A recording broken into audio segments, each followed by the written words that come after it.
नमस्कार। आता प्रिया ही पूर्ण आजीला भेटण्यासाठी घरी आलेली असते। आता प्रियाला बघून सगळ्यांनाच खूपच आनंद होतो, मात्र सायली आणि अर्जुनला खूपच राग येतो।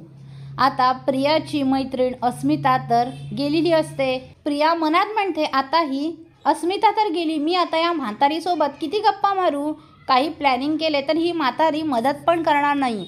अस्मिता होती तर मला मदत देखील करायची।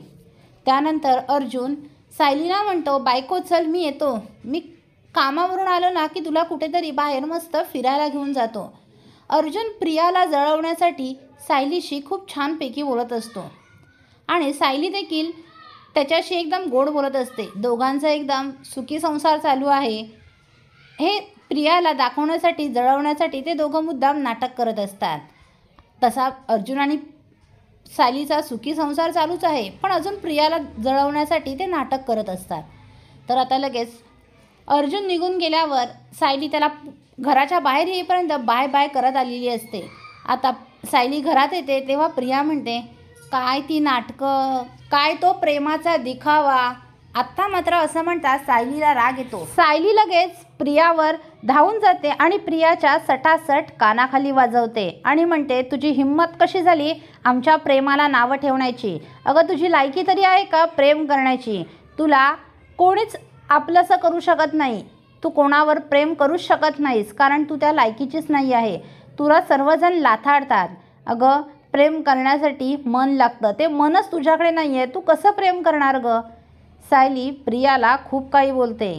तेव्हा पूर्णाची, कल्पना, प्रताप सर्वजण तिथेच असतात आणि ऐकत असतात, पण कोणीही प्रियाच्या बाजूने बोलत नाही, सर्वजण गप्प असतात।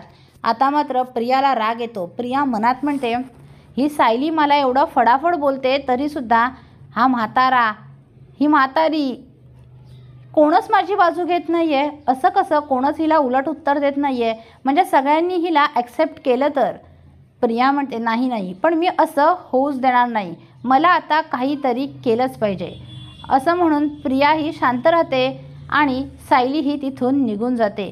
सायलीने तर आता प्रियाचे चांगलेच 12 वाजवलेले आहेत। आता प्रिया कितीही कोणतेही प्लॅन करू दे, पण सायली ते सगळे प्लॅन फ्लॉप करून टाकणार। प्रियाच्या प्लॅनचे सायली नक्कीच 12 वाजवणार। तर इकडे आता रविराज हा विचार करत बसलेला असतो, काय करायचं? प्रतिमा म्हणते, काय झालं रविराज, कसला विचार करताय? रविराज म्हणतो, या तन्वीच्या डोक्यातून ना त्या अर्जुनचा विचार कायमचा गेला पाहिजे, काहीतरी असं केलं पाहिजे की ती त्या सुभेदारांनाच विसरली पाहिजे। तेव्हा प्रतिमा म्हणते, मला तरी असं वाटतंय तिचं आपण दुसरं लग्न लावून देऊया। तेव्हा लगेच रविराज म्हणतो, खूप छान आयडिया दिलीस तू प्रतिमा, आपण असंच करूया, खरंच मला आवडली ही। तेव्हा आता लगेच रविराज आता प्रतिमाने प्रियाचं दुसरं लग्न लावून देण्याचा विचार केलेला आहे। प्रिया त्या लग्नाला तयार होईल का? कारण तिला तर सुभेदारांची वाट लावायची आहे। पुढील अपडेट पाहण्यासाठी व्हिडिओला लाईक आणि चॅनलला सबस्क्राईब करायला विसरू नका। थँक्यू।